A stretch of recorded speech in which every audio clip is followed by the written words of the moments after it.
Vamos falar de credo agora, tá bom? Credo.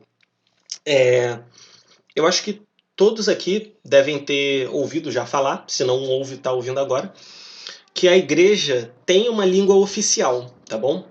Tem um idioma oficial, que é o latim, tá? É a língua latina.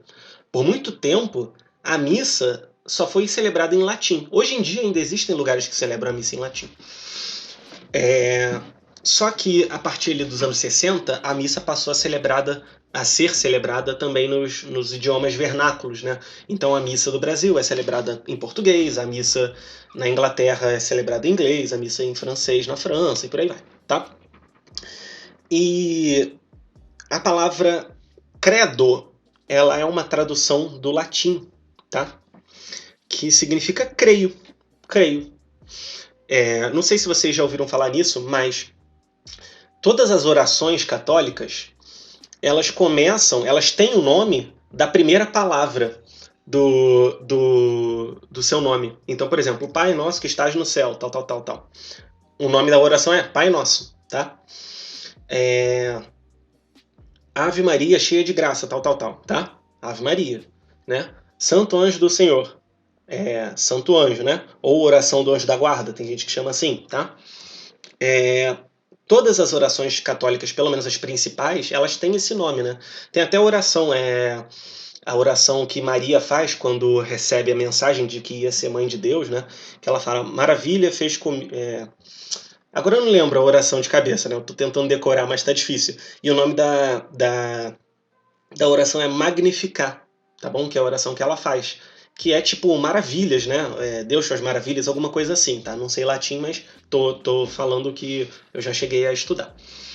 E o credo vem do latim de creio, tá? Então, aquela oração famosa, né? Creio em Deus Pai Todo-Poderoso, tal, tal, tal, tal. Onde a gente fala as nossas verdades da fé. E só pelo nome da oração, né? Existe um ditado, eu acho que é um ditado romano, que dizia que o nome é homem, né? O nome é a pessoa, ou o nome é a coisa, né? Então Adão, ele teve, por exemplo, o nome, a tarefa de dar um nome aos animais. Então ele deu um nome, deu um significado àqueles animais, tá? Então, o nome da oração ela já diz muito sobre a oração, né? Então, Pai Nosso é a gente se dirigindo ao Deus Pai. Ave Maria é a gente celebrando a santidade de Maria. Santo Anjo, a gente orando, né, rezando para o anjo da guarda. E o creio, o que é o creio, né, o credo? Nada mais é do que a gente falando as verdades da nossa fé, no que a gente acredita, né? Então, creio em Deus Pai, tal, tal, tal, em Jesus Cristo, tal, tal, tal, creio no Espírito Santo, tá bom? A gente fala o que a gente acredita nessa oração, tá bom? Então, essa não é uma oração onde a gente pede as coisas a Deus, onde a gente pede a intercessão de Maria. É uma oração onde a gente afirma, eu acredito nisso, nisso e nisso, tá? No momento de catequese, né, de primeira comunhão, vocês veem as pessoas, e na crisma também, né? Vocês veem que as pessoas elas recitam o credo. Eu acho que vocês já devem ter visto, né? As pessoas vão lá para ser crismadas ou para fazer a primeira comunhão, e aí o padre pergunta: vocês creem em Deus Pai Todo-Poderoso, tal, tal, tal, tal, tal, tal? Cremos. Creem em Jesus Cristo, tal, tal, tal, tal, tal? Cremos, né? O que ele está fazendo ali? Ele está repetindo o credo. Ele está perguntando: essa oração aqui, que tem o que a gente acredita, que tem os elementos da doutrina principais, vocês acreditam nisso? Aí vocês falam: cremos, tá? Muitas vezes a gente acaba falando da boca para fora, sem entender o que é aquilo, né? Mas na verdade é uma oração muito, muito bonita da nossa igreja, tá?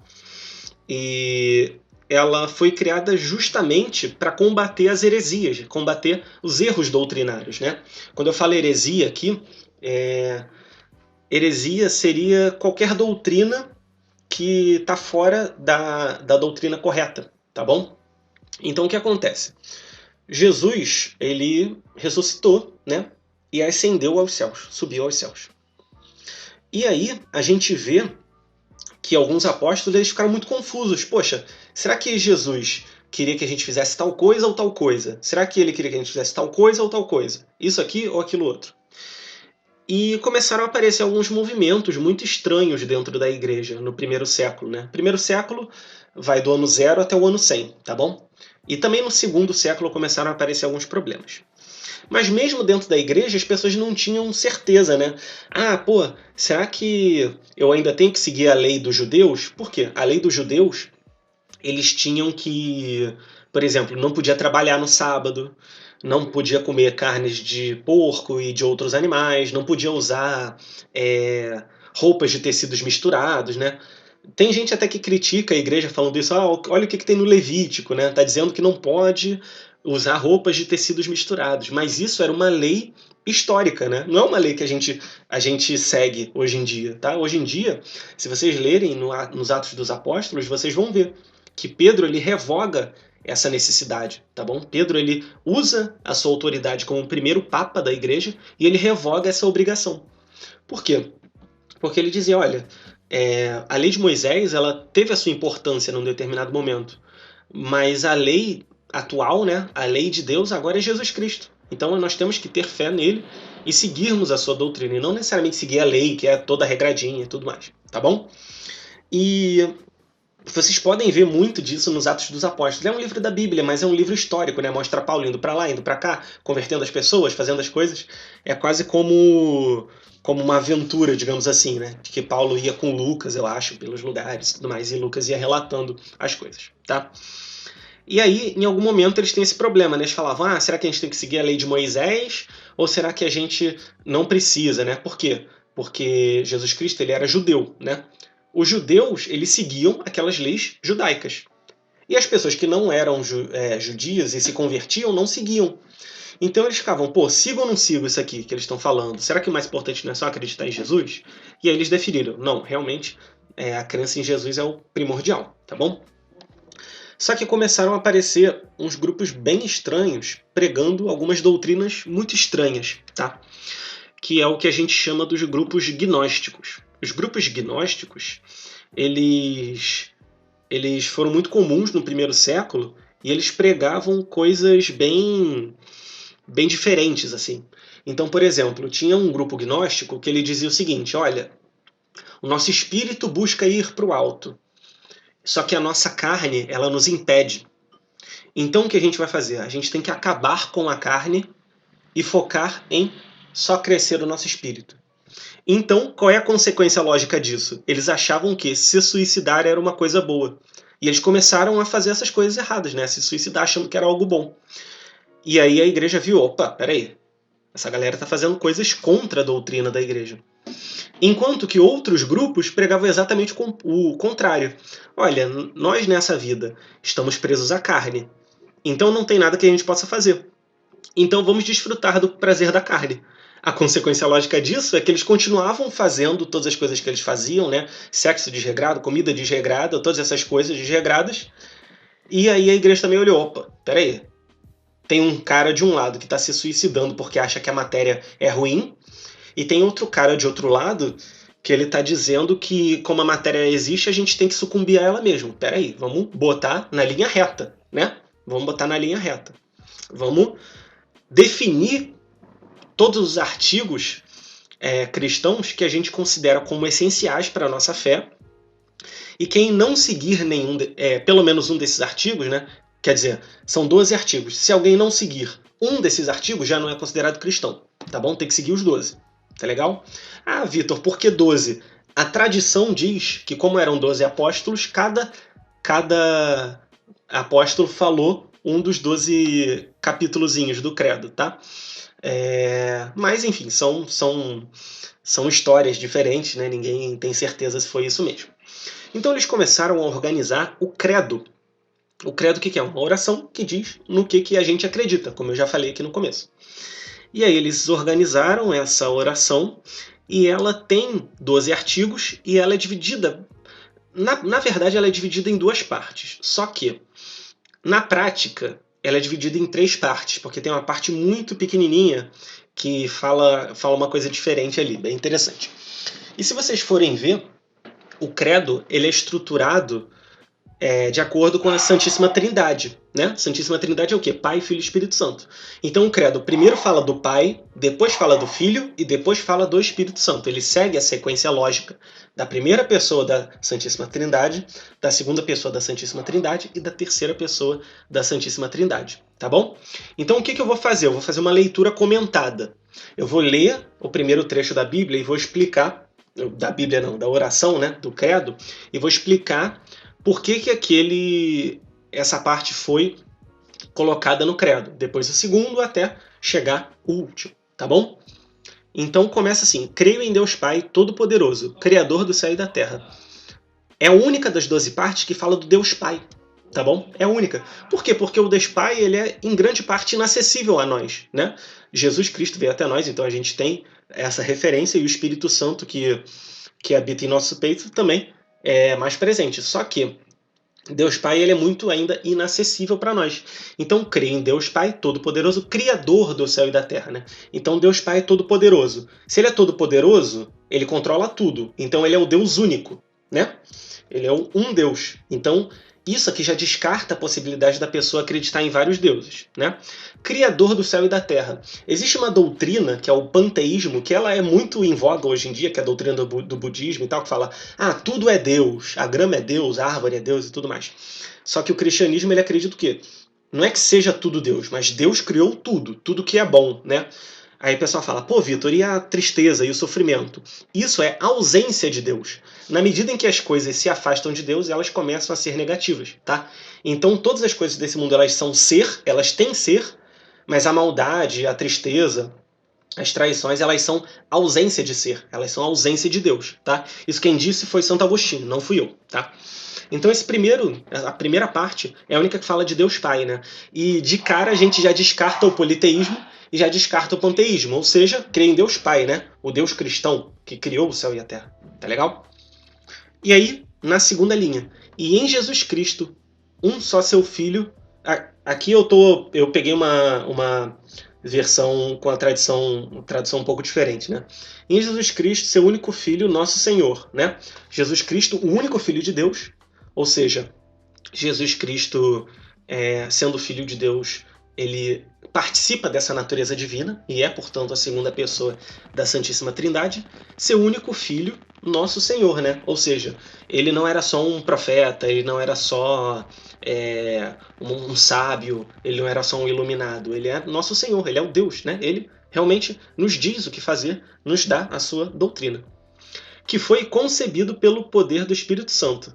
Nasceu da Virgem Maria, né? Foi concebido, ou seja, ele não é pai de homem comum, ele é filho de Deus, e ele se encarnou no seio da Virgem Maria através do Espírito Santo, né? Então ele foi no seio de Maria não através de relação carnal entre José e Maria, tá? Nasceu da Virgem Maria. Então, assim, nós católicos acreditamos na santidade de Maria de uma forma muito maior do que a dos outros santos, né? Então, Maria, porque ela é a mãe de Jesus, e Deus, ele no Antigo Testamento, ele vinha numa arca da aliança, né? A arca incorruptível, tá? E Maria representa a arca da aliança do Novo Testamento. E da mesma forma como a arca da Antiga Aliança é incorruptível, a arca da Nova Aliança tem que ser incorruptível. Então, por isso, a gente acredita que Maria, né, Nossa Senhora, ela não cometeu nenhum pecado, ela foi livre do pecado, né? Foi o único ser humano livre do pecado, tá? Jesus não conta porque Jesus era Deus, né? Maria era uma pessoa. Vamos lá. Padeceu sob o poder de Pôncio Pilatos. Foi crucificado, morto e sepultado.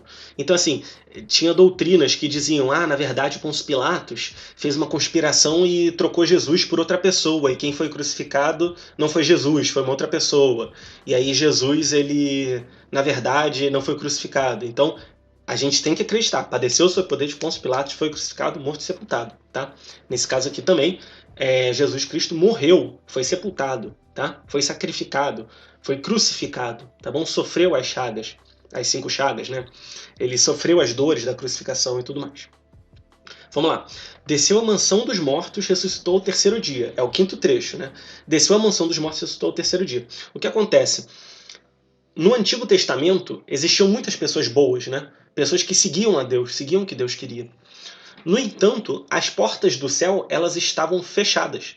As pessoas boas do Antigo Testamento, elas estavam como que esperando, entre aspas, né, para que Jesus viesse, redimisse a humanidade e levasse essas pessoas para o céu, tá? Levasse essas pessoas para junto de Deus.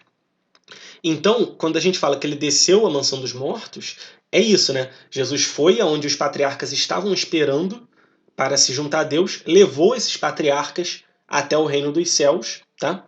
Foi, me perdi aqui, peraí. Desceu à mansão dos mortos e ressuscitou ao terceiro dia, tá? Então, assim, nada de, Jesus, na verdade, quem foi pregado não foi Jesus, foi outra pessoa.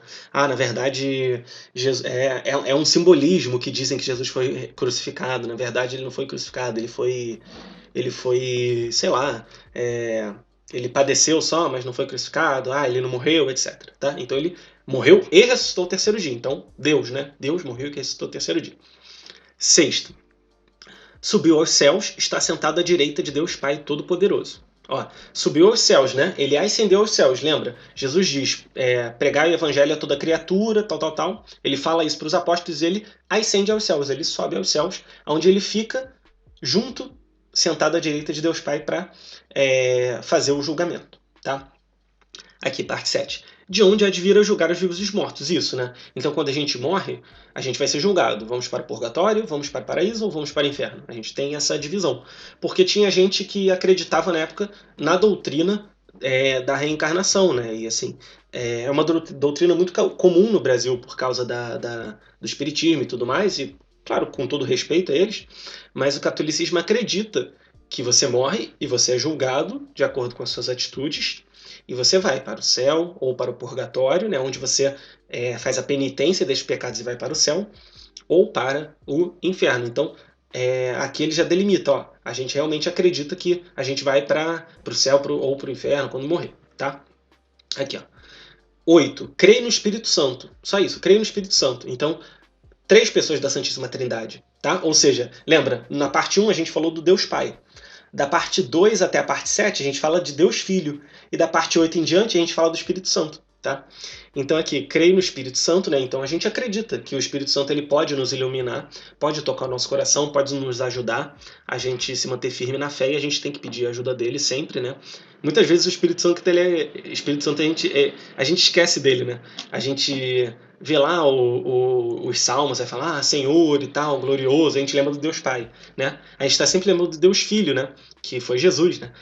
E só que a gente se esquece do Espírito Santo, que é a terceira pessoa, que também é muito importante, tá bom? Aqui, ponto 9. Na Santa Igreja Católica, né?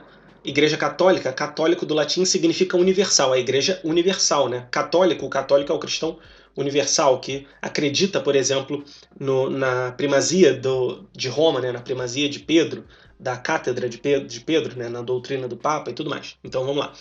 Na Santa Igreja Católica, tá?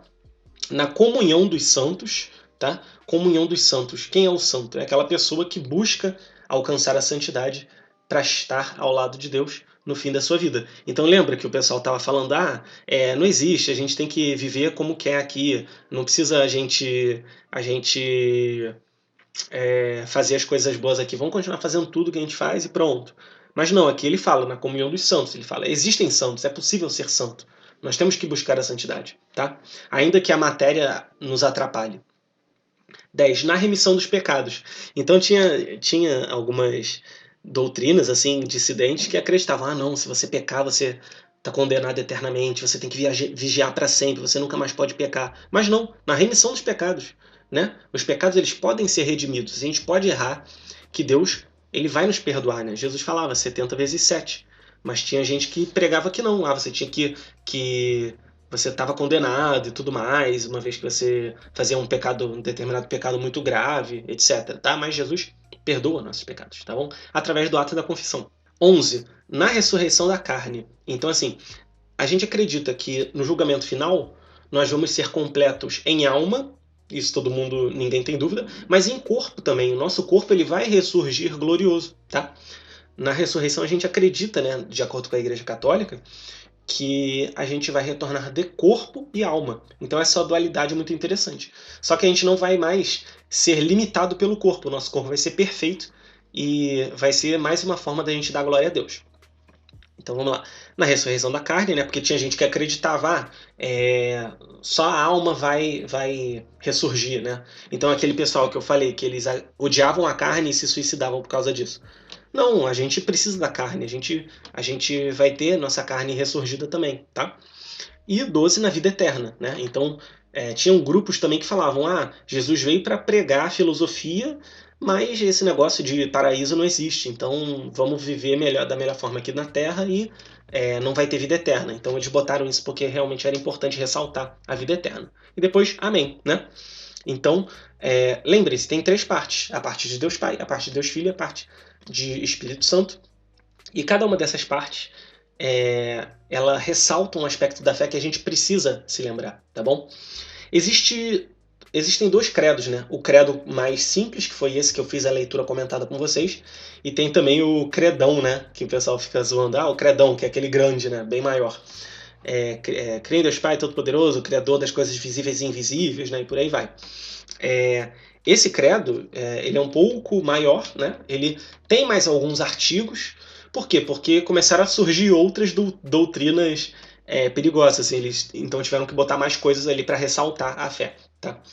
Mas como esse credo menor é o que a maioria das pessoas conhece, eu achei melhor a gente se basear nele para conseguir entender um pouco mais sobre a nossa fé. Então, assim, se a gente quer entender a nossa fé, a gente tem que recorrer ao credo. Inclusive, assim, para quem quiser ler mais, quem quiser entender mais, o Catecismo da Igreja Católica, ele se baseia no credo. Ele tem 4 partes. Não lembro agora a ordem, mas uma delas é a dos mandamentos, uma é do Pai Nosso, uma é do credo e uma é dos mandamentos da Igreja, se eu não me engano. Acho que a 4ª é dos mandamentos da Igreja, não sei. Uma das partes é focada no credo. Por quê? Para a gente entender cada artigo de fé. O que significa cada artigo de fé, tá? Então, se vocês forem no Catecismo da Igreja, né, aquele amarelinho, livrinho amarelinho, eu nunca li aquele YouCat, que é a versão jovem. Vai na versão completa, assim. O pessoal tem medo, acha que é difícil, mas é muito tranquilo, cara. Então, vai lá e você vai entender cada artigo com detalhes o que significa, tá bom? Também recomendo o Catecismo de São Pio X, que é o catecismo anterior a esse atual, tá? Mas ele não é que ele tenha parado de ser verdadeiro. E ele ensina, ele vai no credo. Eu acredito em Deus? Sim. Por que eu estou vivo? Para a graça de Deus e tal. E ele vai explicando ponto por ponto do credo da igreja, tá? E é muito interessante porque foi o próprio Papa, né? São Pio X, ele era um Papa e ele foi canonizado. Então ele foi um grande Papa na sua época. Então também é um livro que eu recomendo para vocês, tá?